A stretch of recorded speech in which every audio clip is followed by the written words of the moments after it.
The truth about the Eagles was just revealed, as this element of the Eagles offense has been simply non-existent. And this has came at the worst possible time in the season, and there needs to be changes if they want a championship in 2025. We'll break down all of this and all of the problems that are going on with this Eagles offense here on another edition of Eagles Digest. What's going on, guys? Alex Brooks alongside Jack Kieley to recap everything surrounding the Eagles offensive struggles against the Dallas Cowboys after their loss against the Dallas Cowboys to fall to 8-3 on the season. But before we get into everything surrounding this video, we see that 98.4% who tune into these videos are currently not subscribed to this channel. So if you're tuning into this video and you hate the Dallas Cowboys, you hate how this Eagles team is going right now, hit that subscribe button, comment down below. We're going to have everything surrounding the Philadelphia Eagles. We're going to recap this game and what to kind of figure out with this Eagles offense, because it simply has not been good enough. But getting right into this video, as we're talking about this Eagles offense and primarily this Eagles running game, because simply, Jack, it has been non-existent, and I think that there has been a lot of things that can be attest to this. We've obviously said about the offensive line, it has not been the staple offensive line that it was back in 2024, but Saquon Barkley has gone back. Like he has missed a step this season. He hasn't been able to hit the holes correctly, and you're seeing a lot of other guys like Tank Bigsby, who has shown that it's not just the offensive line, it is Saquon Barkley, and that's been the most frustrating part so far.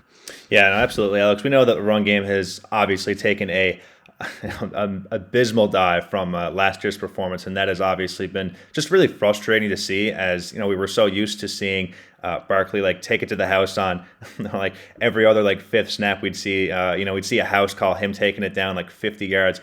He has not had any explosive runs that I've seen, at least this season. I think the most explosive run he's had this year was the second matchup against the Giants, where he took it to the house on, I think it was around the second snap of their first offensive drive. But yeah, just all in all, Saquon Barkley just hasn't been at his best this year. I know we've said a million times now that the offensive line is playing hurt, but at the same time, they really do have to come up when they're needed, and they just didn't do that against the Dallas Cowboys. Yeah, and it's just been the frustrating part so far this season. I mean, when you're just kind of looking at what Saquon has done, he hasn't even just been competitive out there. He's kind of just looked like he's just running up the middle, and he's not making any sort of moves. We've seen that they've tried to get him in motion, going more east and west instead of going up the middle. But what the best part about Saquon Barkley's game is, being able to hit the middle and really do what you were mentioning, the home run calls, like taking it to the house and being able to really go to the second level. He hasn't been able to do that all season. And when you're kind of looking at what he was not able to do against the Dallas Cowboys, I mean, you're looking at where he was going in his direction. It was not good at all. Anywhere he went, it was just not good at all. It was not productive. And that is a big piece of this Eagles offense, because we saw that the passing game, at least for the first half, was looking really good. But the Eagles' MO is to get up big and then waste clock and run and just keep having that clock go down all the way to triple zeros. And that's something that they weren't able to do against the Dallas Cowboys. And it's been something that has been lackadaisical this whole season. Yeah, for sure. There's been a few occasions here where I'm watching Saquon Barkley, and it seems like he's trying to get cute, or he's trying to just juke out defenders, when all he just really needs to do is just kind of blast through the hole and make sure that he's breaking tackles. He's not getting taken down by any linebackers or defensive linemen. You can see a few tweets here where he took a spin out of bounds there around the defender, when he could have just kind of juked out the other way, or maybe gave him a stiff arm. But there's just plays like that where he's getting incorporated. That was in specific a passing play, not necessarily a run play. But it's just kind of little things like that where it doesn't look as polished or disciplined as he once was last year, which is just a big contrast, because there's not a lot of changes on this offensive line besides Tyler Steen. He's the only really new offensive lineman on this team so far this year. So it's just things like that he needs to clean up, and he just needs to recollect with Kevin Patullo and really get creative with this run game, because it's just been repetitive over these past few weeks. And I think the thing that we got to look at right now is you need to give Tank Bigsby more volume.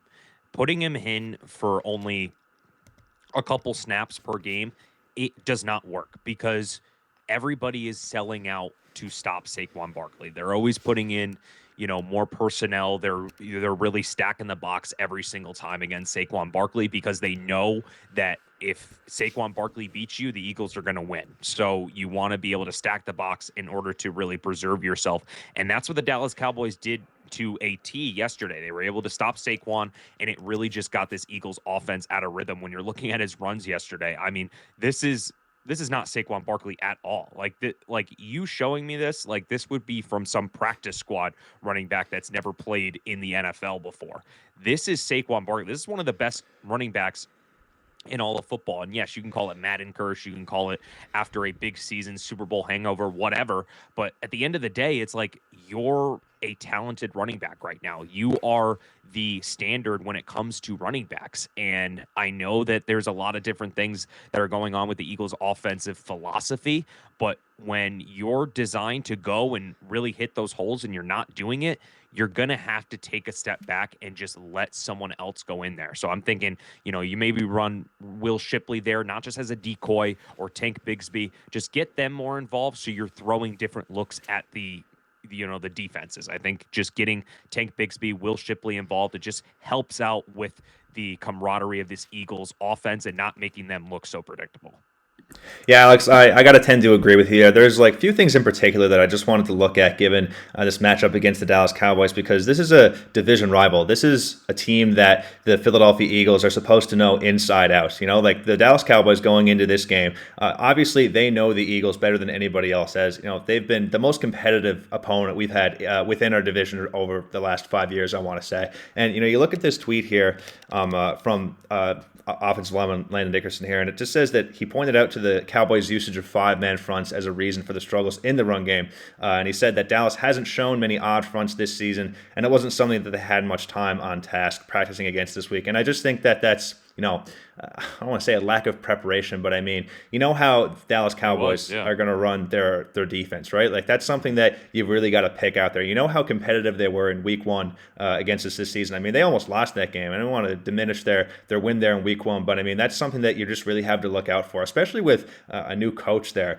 in Marty Schottenheimer or Brian Schottenheimer. I get their names mixed up all the time, but just all in all, that's something that you need to scheme against, specifically if you're going to be going up against them in the playoffs, because I mentioned this yesterday. This is a potential wild card spot here, or even a divisional round if we, of course, don't get the bye there for the Week 1 of the playoffs. But another thing I just want to look at here, consisting with the run game, is you have a tweet here that said that the Eagles get double teams on both defensive tackles, but still Tyler Steen and Fred Johnson can't seal their guy out, and Saquon again cuts too far left and misses the hole, and it ends up being a 2-yard gain. A bad block starts things going sideways, but I would love to see Saquon get downhill off of Cam Jorgen's back here, and that's kind of just a testament to what I said before about Saquon not finding the holes and kind of getting a little cute with his moves there, just like cutting back when he needs to, or just not having much discipline when he gets the handoff from Jalen Hurts.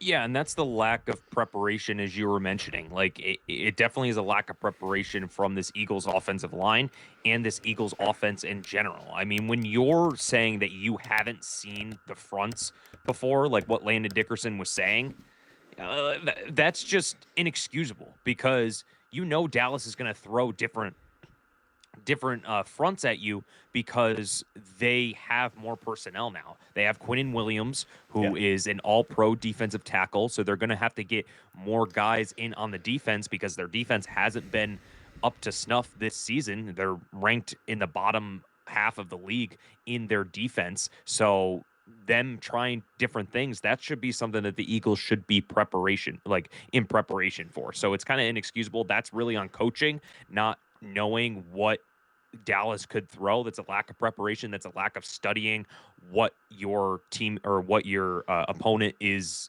doing.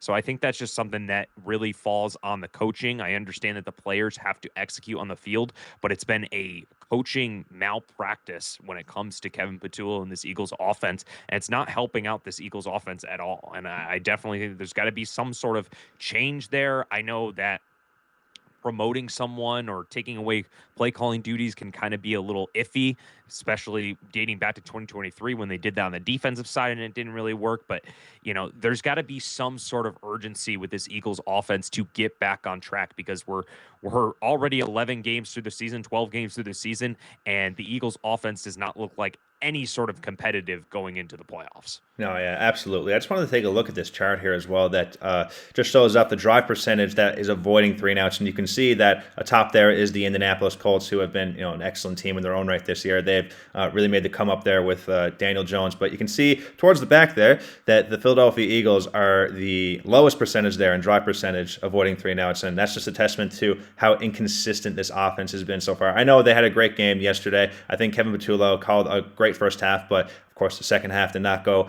as like we planned. But, I just wanted to put this in here to kind of represent how lackadaisical this offense has been and just how inconsistent they've been so far this season. And I really hope that they can pick it up against the Chicago Bears this Friday. Yeah, this Friday is going to be a must-win, Jack. It's going to be a must-win. You got to win against a top NFC contender right now. You got to make sure that and especially it's in your own building. It's in your own building. You understand that there's a lot on the line now with the NFC. The Rams just blew out the Buccaneers, so that was something where we thought, hey, the Buccaneers could compete. Well, it seems like the Rams are really the juggernaut of an offense that everybody is looking at, and they're just running, steamrolling everybody. Yeah. So when you're looking at this Eagles offense, it's just got to, you have a short week, you have a big test, a punch back, and we're going to see how this Eagles offense responds, as the Eagles team responds, because if they're able to go out there and really punch back and have a big game on Black Friday, it can show what this Eagles team is. Is this the team that went to the Super Bowl in 2022 and 2024, or is this team the same team that you see at a Super Bowl hangover like 2018 and especially in 2023? So it's going to be interesting to see regarding this Eagles team. Got to clean it up on the 3-and-outs because your defense is on the field for too long, and that's a big defense, a big, credit to the Eagles defense, but they can't hold up for long. And we saw it against the Dallas Cowboys on Sunday. But that's going to do it for another edition of Eagles Digest. For Jack Kieley, my name is Alex Brooks. Comment down below. Let me know your thoughts on what the Eagles should change regarding their offense. Want to know your thoughts, and hope you guys have a great rest of your day. We're going to have so much coverage throughout this week in preparation for the Bears game on Friday, on Black Friday. So we'll have all the coverage there. So hope you guys have a great rest of your day, and let's go Birds.